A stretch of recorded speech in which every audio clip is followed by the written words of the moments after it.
শীতকালে morning skin কেয়ারটা ভীষণ জরুরি। তার কারণ শীতকালে আমরা রাতের বেলা গাদা গাদা ক্রিম মেখে ঘুমোই। তাই সকালবেলা উঠেই ফার্স্ট কাজ হবে ফেস ওয়াশ দিয়ে মুখ ধোয়া।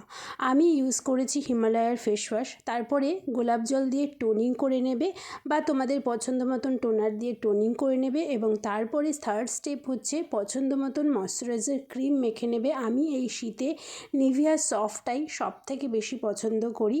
অ্যান্ড দেন সবথেকে ইম্পর্ট্যান্ট জিনিস হচ্ছে পার্ট হচ্ছে সানস্ক্রিন। অনেকেই মনে করে যে শীতকালে সানস্ক্রিন মাখার দরকার নেই। এই ধারণাটা একদমই ভুল। শীত গ্রীষ্ম শরৎ বসন্ত হে কী সব বললাম না, ভুলভাল। যাই হোক, 12 মাস কিন্তু সানস্ক্রিনটা মাস্ট মাস্ট মাস্ট।